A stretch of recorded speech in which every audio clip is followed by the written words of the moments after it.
Welcome back to the Target Transfers podcast, the world's leading heat printing podcast. Today, I'm very excited to be joined by Phil from 34 North Studio, one of our favorite customers, and with a fantastic story to tell about how they got into heat printing and some wonderful lessons you can learn about having your own garment printing business. So, thank you very much for joining us today. I'm really excited to have you in.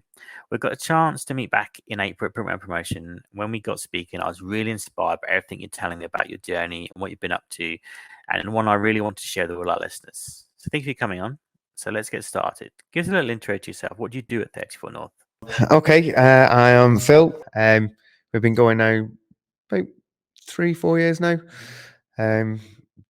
Me and my wife, we just decided to try our dab hand at printing.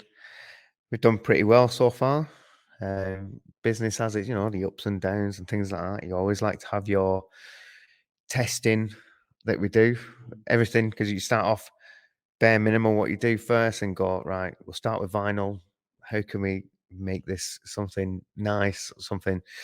And you get some customers coming with these weird and funky designs, and you're like, I just can't do that. And it's like, right, now what's the next step kind of thing? And then, like, lo and behold, we kind of found yourselves online, and we was like, we'll give these a go, and we haven't looked back since. You've got some really interesting stories to tell, but first, if we go right back to the beginning, when did you decide you wanted to start decorating garments?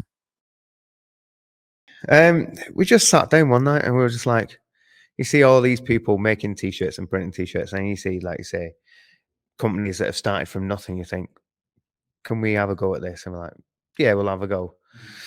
And we just then decided to go out and buy the best machine that you can get to start off with, and the best vinyl cutting machine to start off with. And we're like, right, there's the basics, or there's our machines. Let's go from there.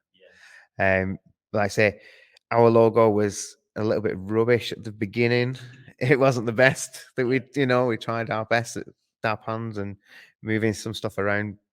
And then after time, everything evolved on it. So our logo has now evolved to something that people comment quite well on it and say it's a really nice logo.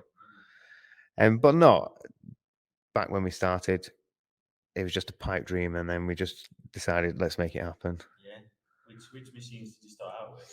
So we've still got the Hottronics press that we started off with. Now we've still got that one. We still got the Graphtec 6,000, I think it is CE. So we've got that one. We've had that one since the start as well. Which is, touch wood, nothing has gone wrong with it yet. Yeah, it's a really good piece of kit, Graphtec. It doesn't surprise me.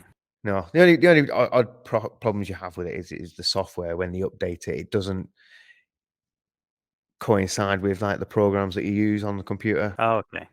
Yeah, so when we had Illustrator, the new update would come in with the Graphtec. You do the upgrade, and then it wouldn't work. So then you're like, right, find online how do I fix this? Yeah. Luckily enough, Graphtec put a lot of stuff on there to help you out, and all you got to do is reinstall your old one, and it works.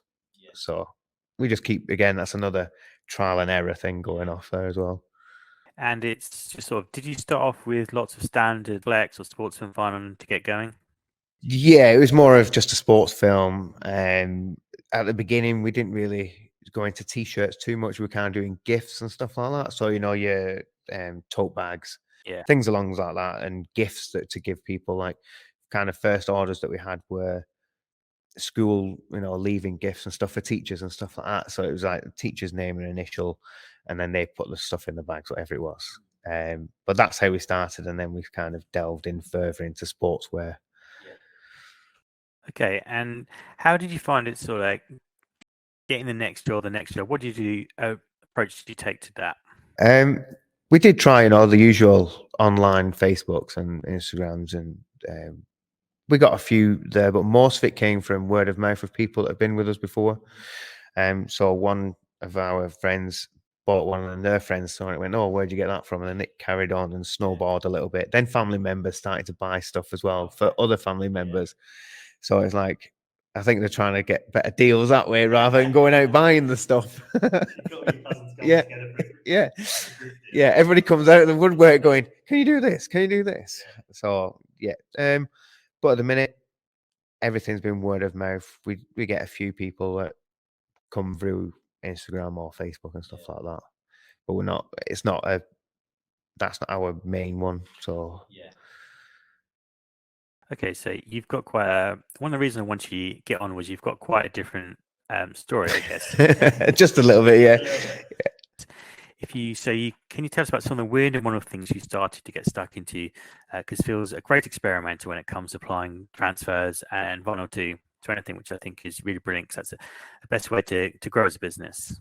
Yeah. So at the minute we're working alongside with GB #1 Bobsleigh. Yeah. We kind of print all of his jackets and shorts, training tops and stuff like that. We've got a couple of other bobsleigh people in the background. I've just done some stuff for Jamaica bobsleigh team. So he's a close friend of mine who's the pilot of that one. So he came and asked. Also do tug of war as well. It's another obscure sport out there that people don't think is a sport. But we do that for some of the teams, my team that I've competed with over in kind of Sandhurst and stuff like that, and for the military as well. Yeah, that's what we mentioned that one, obviously. But how did you get started with tug of war? Basically, I used to do a bit of strongman training and stuff like that. So at the unit that I was at, they kind of said to me, "Oh, you do strongman training. Do you fancy having a go with tug of war?" I was like, "All right." I've never thought of having a go.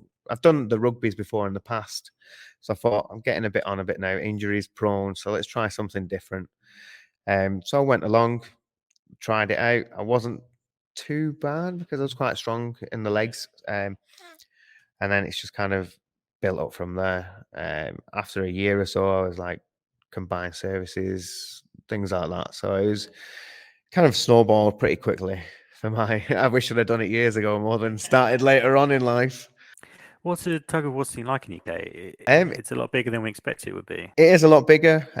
We have just recently had tug of war back in. I wouldn't say it's Olympics, but when they were over in America, we had the sports things that was going on over there. Tug of war was there, so I know a few people who are involved in that. It used to be in the Olympics 102 years ago, I think it was. Don't quote me on that. But yeah, it used to be in Olympics and it got taken out. So they're trying to gradually bring it back into Olympics somehow. I can see that one being quite a fun spectator sport to watch because you can put the actual tournament just about any location, I suppose, because all you really need is like grass, I suppose. Yeah, it's mainly grass. Any flat surface will do. You can do it anywhere and everywhere. You could basically pop up a stage anywhere you wanted to any kind of weird and wonderful location. Exactly, yeah. And then, like I say, anybody can come down, have a look, Giving people have a look at the ropes and the boots because we have specialist boots as well. They're like adapted ski boots. Okay. So people think there's got little grips on the bottom or something along the lines. No, it's all flat-footed and stuff like that. So there is no grip whatsoever on your feet. It's like performance enhancing, is it? Yeah, just a little bit, yeah. Yeah. Wow. How does the? I mean, I've never seen professional tug of war, but is it like a best of 3 or 5? Best of 3. So, like you say, if you both win the first 2, then it'll come down to the third and final one, where it's a flip of a coin. You always know one end is better than the other, and you always aim for that good end. Is something that give you a competitive advantage with it? It's the grass, basically. It's the grooves in the ground, so you can see where people's feet have been before in the past. And you can see which ends are better than others. The reason you ask is that I'm mostly into rugby and my team is Northampton States. And you don't really notice it when you go there, but there's a definite diagonal on the pitch if you look close enough. If you go away, do you have like a match of tug of war? Do you have to be really quite careful about the pitches? Like any difference between the pits? There's always going to be. Yes, there is that. You do sometimes find a field it'll slope to one side than the other. Even if it's flat, you'll always find one end will churn up better than the other, so it gives you the better footfall, which is weird. You just think it's the same bit of grass, but one end's better than the other. I guess the grass probably grows in one direction slightly more than the other. I think so. It depends on how it's cut and stuff like that. Yeah. And what gear does a typical tug of war team that you have need to decorate? So you have, again, at a typical match when you're there, you'll have like a rugby style kind of top. So it's thick and heavy duty because the rope's in the side of your chest and stuff like that. You want something hard wearing. Again, with shorts, it's just normal rugby shorts or a pair of shorts and your normal socks that you wear at a football or a rugby game or anything like that. Other than that, you have a weight belt if you need one, just to support your back a little bit. And that's probably about it. Nothing else. It's as basic as it is. Yeah, it'd be interesting to see how it grows because I mean, there's our colleague Styles were doing the CrossFit Games about a month ago, and they're helping out with one of the kits bio with and the scale of it, it's just an epic proportion. So who knows where it could go? No, exactly, and that's it. Most of the stuff that we kind of print for everybody is like the rugby tops, or it's the gym wear that they wear, or training wear that they wear. So everybody likes to promote their kind of sport and business or whoever in a gym, because people will go see this big logo on your shirt and then they'll come and ask you about it. So I mean, I guess it's with a lot of weight training going around in gyms in general, it'd be quite a good time to be in tug of war. I can see it being quite popular amongst as the strongman competition stuff as well. It's a natural fit to put together with that, and that's very popular. Like say, the competition on the BBC is still going strong, and I can see that being quite an interesting journey to watch for you. yeah, and that's it. It's the thing. It's that same. If when you get older, you get more injury prone. This isn't too bad for injuries as such, as long as you keep yourself healthy and a strong back and strong legs, you're all right. That's what I found.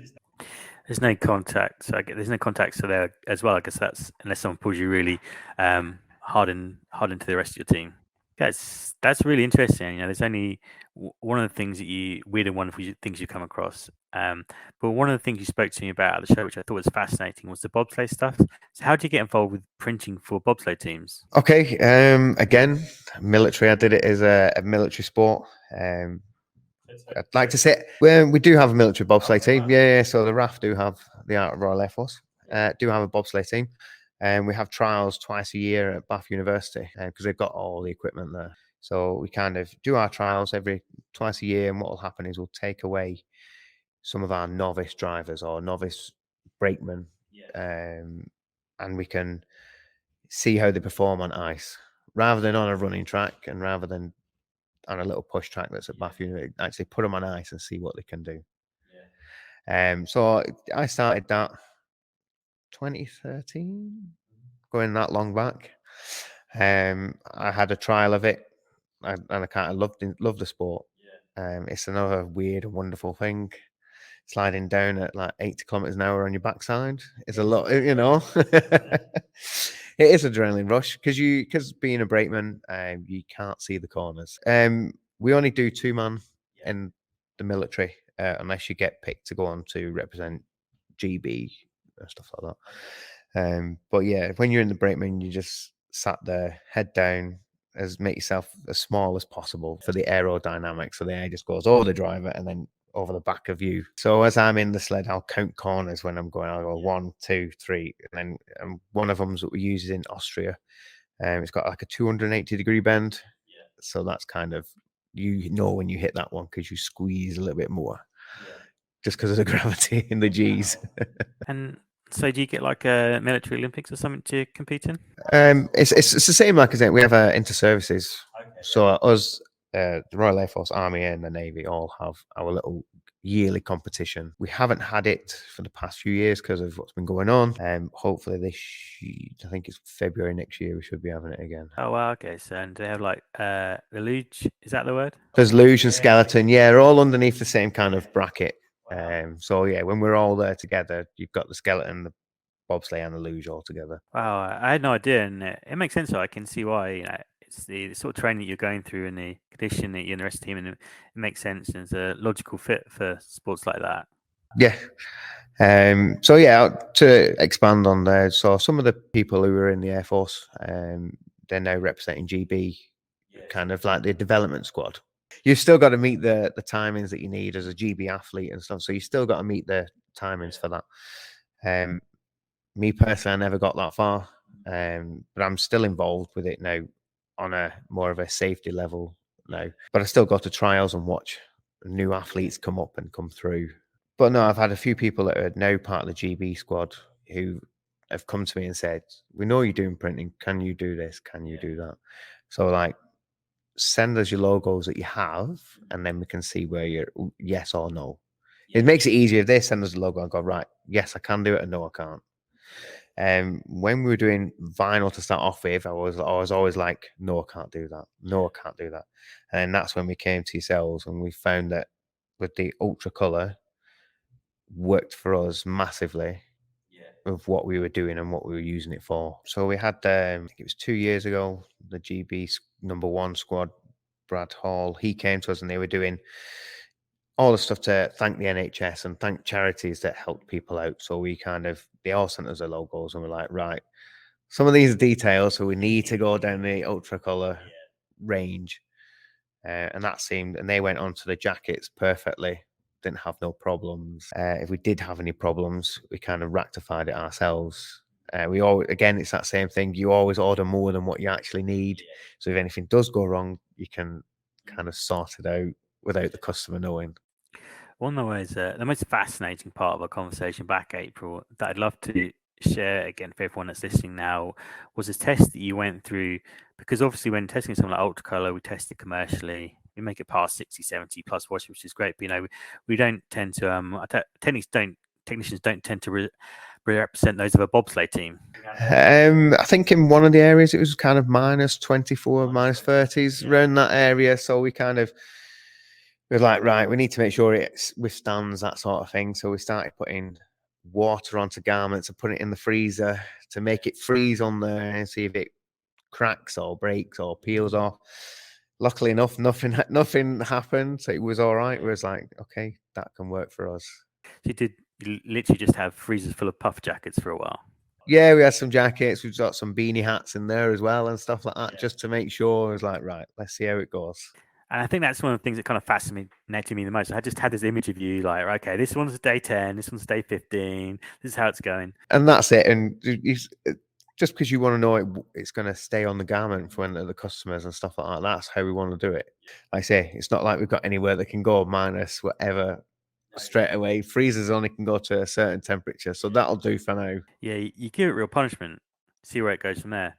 But that's the thing as well and this is a great lesson for everyone listening, is that when you become heat printer, it's the test process that's so pivotal, because the fact that you went and tested stuff in the freezer is one thing, but actually, just to be honest with you, putting anything on puff jackets is not actually an easy thing to do.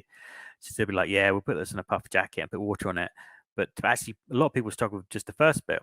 It's because it's kind of intimidating product, and the more you kind of test, the more you break stuff. That's where you really start to be like, now I really understand everything I'm doing here. Yeah, it's with the puffer jackets, because you've got that polyfiller packing inside. You're like, right, have I just melted all that stuff that's inside? And it's like, okay, let's see. So we started and we pressed it, and then luckily it doesn't. It just kind of goes into like a little soft thing, and then it just expands over time again, so it comes back. Yeah. So, but yeah, we found a few tricks of the trade to try and fix that. Yeah. I'm not going to tell my secrets out. No.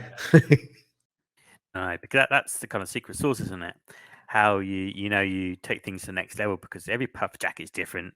So if anyone decorated a puff jacket for you, got various levels of coating on it to make it waterproof and withstand these conditions. And sometimes they're like nice and easy to decorate on because they still feel kind of almost like there's some of that cotton that's still kind of hanging in there. Sometimes it's just kind of like almost basically plastic, and they just really shrivel up like a crisp packet when you finish with it. Yeah. Luckily enough, we didn't get that far, because we didn't really ruin the jackets or anything anyway when we tried for the first time. We're just trying to think, right, what else can we put over the top or something like that that'll stop this from working or from it to crumpling. Luckily enough, we didn't ruin anybody's jacket, so we're all right. That's good then. And I imagine probably your background in the military and being able to problem solve was probably quite handy when it came to that then. Yeah, just a little bit, yeah. I'm in trouble. Yeah.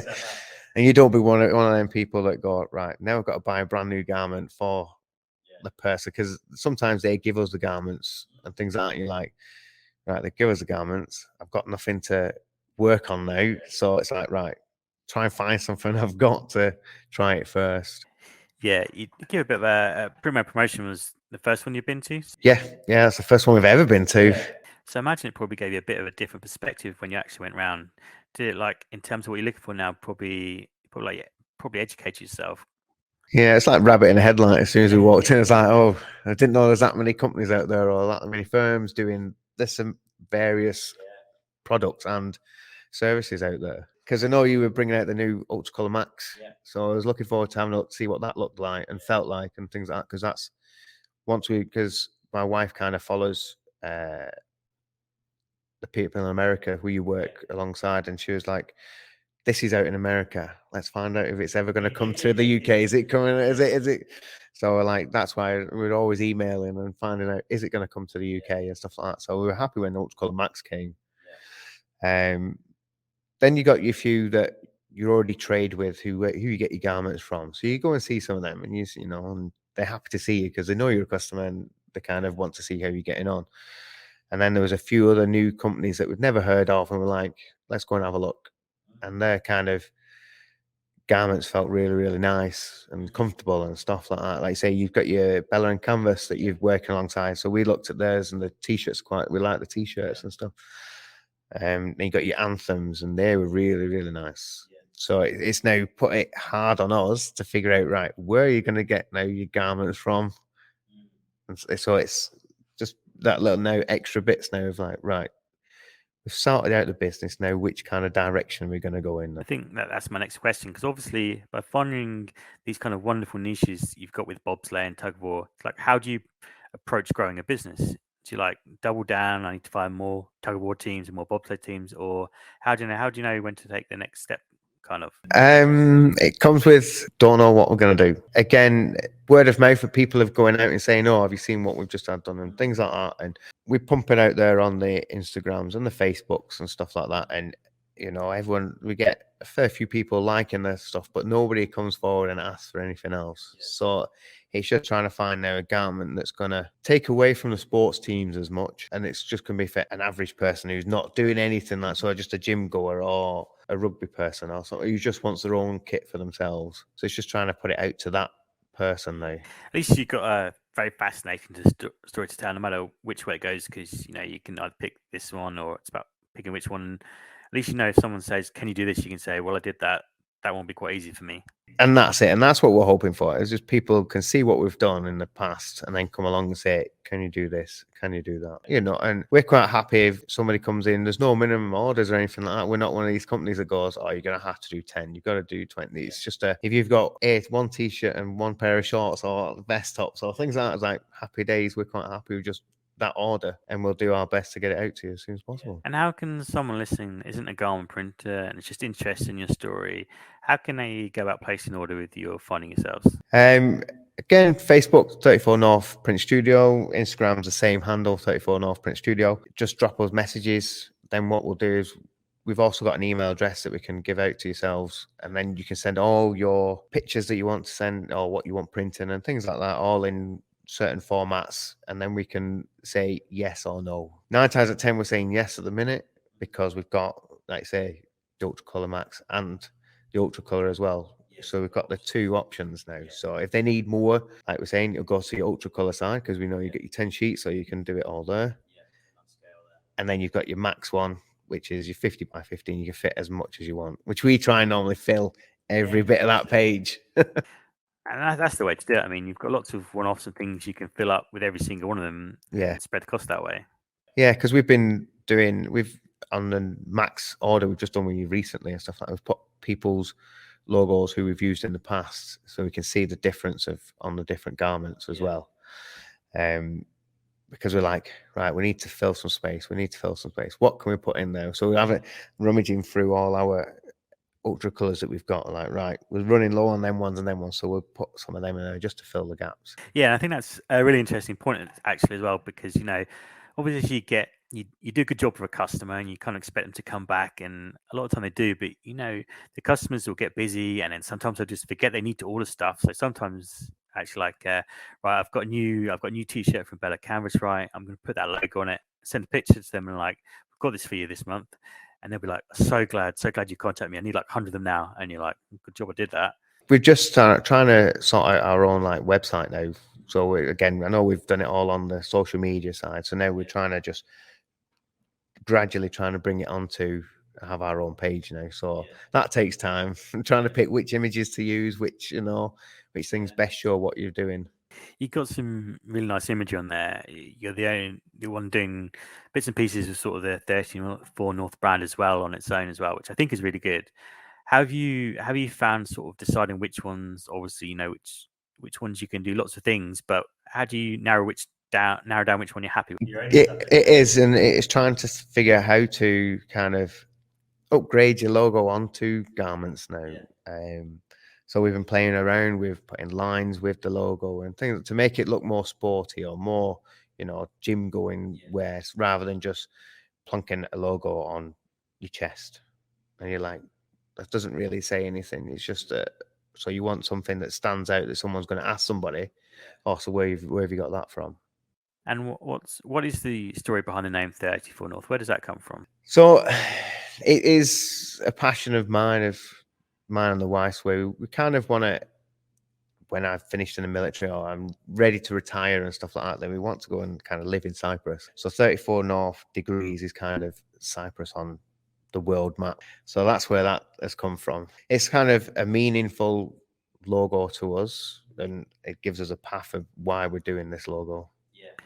Yeah, that's really cool. Doing something, and this is what we're building towards. Yeah, and hopefully again we can take it out into Cyprus with us and carry on the business out there. Make it be testing like for heat waves instead.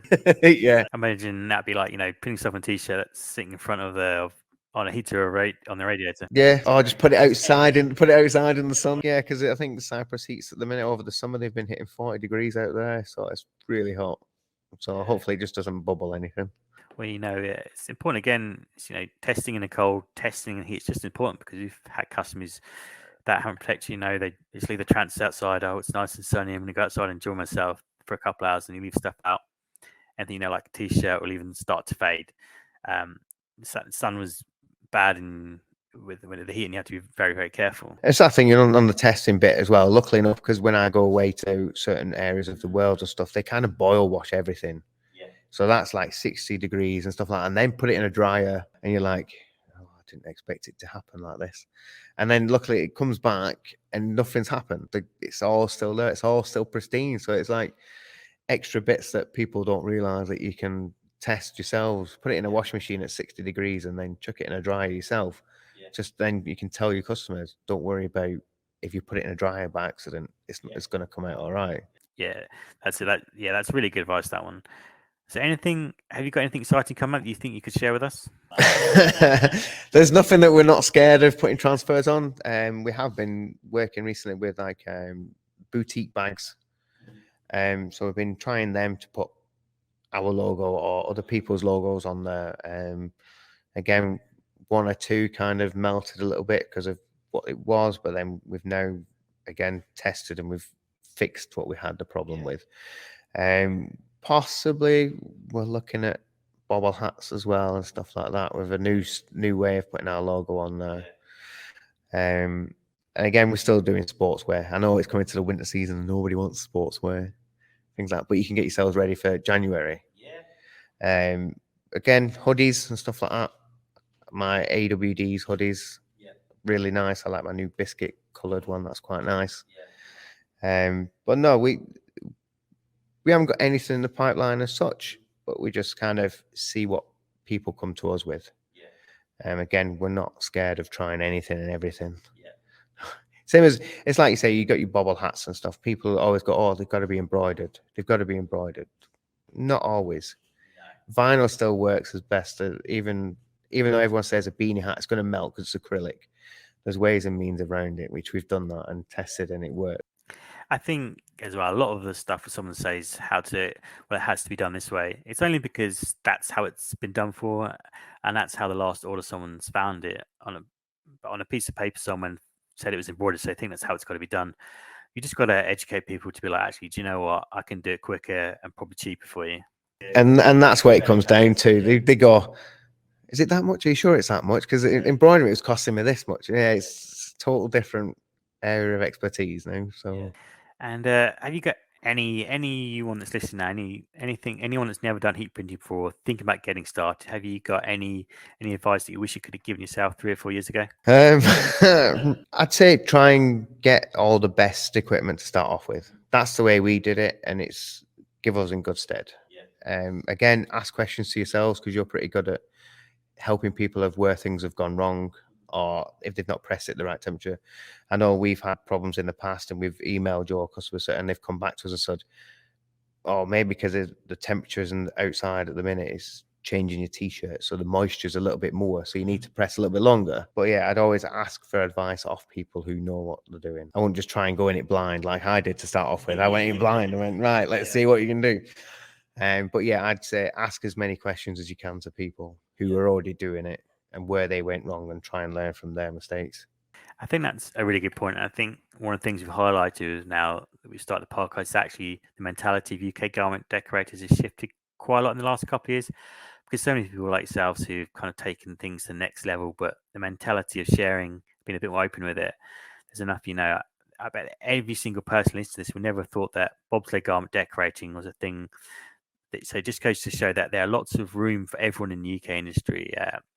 Good to just get stuck in, like say, ask the experts. We're always here, happy to help. And there's definitely, but it's testing and trying to break stuff is the best thing to do, because when you start to really break stuff, and when you start to you start to appreciate, you start to touch the material, like, okay, I know how I can and cannot. That's a yes or no straight away, because you start to develop an instinct for decorating every single part, which is a really great thing to do. Yeah, it's like the polyester t-shirts and stuff. I'd never have thought of trying to put anything on them because of sportswear and stuff. I thought it's going to scorch it, it's going to mark it, it's going to stand out. Like, luckily enough, we've tried it and it's worked. And that's a good thing. I think with your Ultra Colour Max, which we just recently used for a tug-of-war team, that because you've already pressed it and you can peel it off straight away with the heat, straight away, it doesn't do anything to the t-shirt. There's no scorch marks. There's not, or you've got to wait to let it cool down. You think, right, peel that off now, or you peel half it and it's still not on properly. You're like, oh. But luckily enough, this has worked for us massively this time around. I mean, we did it like a couple of weeks ago. Just on, we literally did like, okay, we're going to break stuff. We're going to show you how you should always follow a recipe.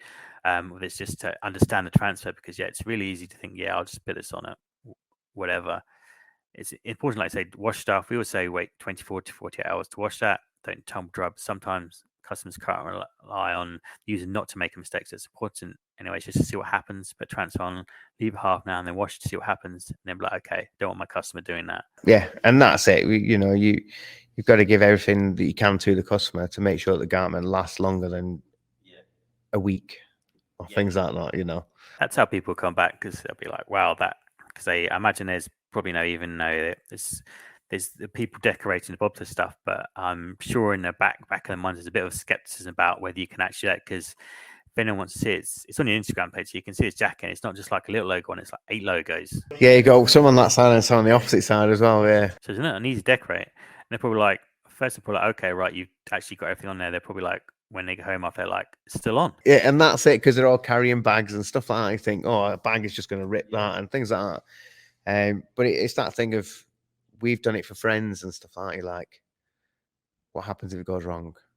What they're going to come back with? What they're going to say to you? And you're like, don't want to think about that sort of thing. Just they're at the class them as a customer still, and then just let it slide if you can. They're probably going to be a harsh critic if something goes wrong. When we always get the things, oh, this has come off. All right, then I'll put it back on for you then. Or things like that. It's like come off by accident, or again, the heats are always weird on your garments, aren't they? One end of your heat press is normally hotter than another, or it's where you kind of test it out all the time. But other than that, everyone I've had so far have all been happy. That's great. And you say that you're doing a bit of personalization stuff. That's how you got started. Are you getting ready for Christmas now? We are and we aren't. It's always that thing of you don't know what people want. Again, we've got a lot of tote bags, so they're always handy for people. So we've got stuff like that. The bobble hats, we've got quite a few bobble hats in the pipeline ready to come out for Christmas if needed, because everyone knows it's going to, hopefully, touch wood, we're going to have some snow this year. I know everyone likes a bobble hat. I'm seeing a sneak peek of those there, and they're going to be really cool. So get in touch if you think about getting involved with hats as part of your brand. And I've been in touch with 30 North because I think you'll really like the results. As long as the logo's not again out there and extravagant, I'll be happy to do it. But no, we've got like little key tags and keychains and stuff like that people are asking for personalization to give people and things. So I've got plenty of them in the pipelines, and I've got my usual customers. So the bobsleigh teams are coming back, ready for the winter sports to start. So they're already messaging me twice a day, going, right, can I have this? Can we get this ready? Can we get this sorted? Yeah, and just about into the next Olympic cycle as well, aren't you now? Yes, that's it. They're still going to be going away from November to October, November. They'll be going to all their usual testing facilities and competing on the European circuit and stuff like that. So they've still got to keep their world standings up, things like that. So absolutely exciting times ahead for 13 North from the sounds of it. We're really excited to see how the rest of your journey goes. Next time you got to come back, I'm sure there'll be another weird and wonderful thing you've discovered you found yourself becoming a part of, or you've just given up to become a professional tug of war. well, that's a pipe dream in a minute. So yeah. But I would really encourage everyone that's listening to go and follow along 34 North Studio on Facebook and Instagram. They've got some really fascinating stories to tell, and we've not even covered half of them today. So give them a follow. You've got some really difficult garments you're looking to get print on. I'll reach out to them, send a message, because I know from my experience with the work they're putting behind the scenes to get those garments going and to solve that problem for you there. They'll be able to assist you with anything we can do with that. Thank you to Phil for joining us today. Really enjoyed that chat. Absolutely fascinating. I'm sure we'll have it back again. So don't forget to subscribe on YouTube, follow on Spotify or Apple Podcasts, wherever you get your podcasts from. Thank you very much for watching and listening. We've got some really great content coming up in the next few podcasts, so don't forget to subscribe.